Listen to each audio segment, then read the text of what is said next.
আজকে আমরা কি নিয়ে আলোচনা করব? তিনটে প্রিপজিশন নিয়ে আলোচনা করব, ইন, অন আর টু। অ্যাকচুয়ালি এটা আমি পজিশন, এই পজিশন নিয়ে এখানে আমি একটু ডিসকাস করে দেব ম্যাপের মধ্যে। ওকে, ইন, অন, টু। আচ্ছা, ইন মানে আমরা মোটামুটি কি জানি? ইন মানে হচ্ছে মধ্যে। ইন মানে কি? মধ্যে। মনে করো আমাদের এটা একটা কিসের ম্যাপ? এটা একটা ইন্ডিয়ার ম্যাপ রয়েছে। ওকে, ইন্ডিয়ার ম্যাপ। তাহলে আমি যদি বলি যে দেখো, মনে করো ওই যে হচ্ছে কি না দিল্লি, দিল্লিটা কি রয়েছে? ইন্ডিয়ার মধ্যে।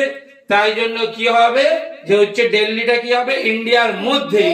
এই রকম যখন আমরা ইউজ করব তখন কি হবে? ইন। তখন কি হবে? ইন।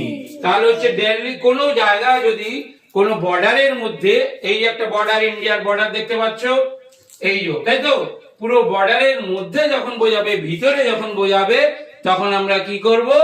ইন। তাহলে কি কি প্রিপজিশনটা আমরা ইউজ করছি না? ইন। ইনটা এটা সবাই জানে, কারণ ইন মানে মধ্যে। কিন্তু যদি আমি বলি মনে করো অন, আচ্ছা অনটা কি হবে? অন মানে অ্যাকচুয়ালি উপরে। আমি একটু বোঝাই। এইখানে দেখো যে এই যে হচ্ছে এই বর্ডারটা এখানে শেষ হচ্ছে, এখানে একটা কি রয়েছে? হিমালয়, তাই তো। হিমালয় রয়েছে একটা রেঞ্জ, পর্বতমালার একটা হিমালয়। তো এই যে যে পর্বতটা কোন জায়গায় অবস্থিত? এই যে হিমালয়ান যে রেঞ্জটা, এটা কিন্তু ঠিক বর্ডারের উপরে অবস্থিত।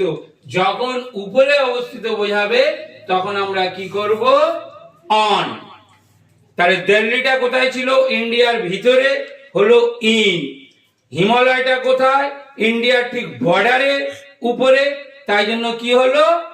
অন। এইবার হচ্ছে আসলটা টু। টুটা কখনো আমরা ইউজ করব যে যেটা হচ্ছে বর্ডারের বাইরে থাকবে। এটা আমরা শুধু ডিরেকশন নিয়ে কিন্তু আলোচনা করছি। যেটা বর্ডারের বাইরে থাকবে সেটার ক্ষেত্রে কি হবে? টু। আচ্ছা, এই যে নেপাল কান্ট্রিটা, এটা কি ইন্ডিয়ার ভিতরে আছে না বাইরে আছে? বাইরে আছে। তখন তো আমরা কি ইউজ করব? তাহলে আমরা টু। যে যখন বাইরে থাকবে বর্ডারের তখন আমরা ইউজ করব টু। যখন বর্ডারের ভিতরে থাকবে তখন আমরা ইউজ করব ইন। যখন বর্ডারের উপরে থাকবে তখন আমরা ইউজ করব অন। বুঝতে পেরেছো সবাই? Okay, that's it. Thank you.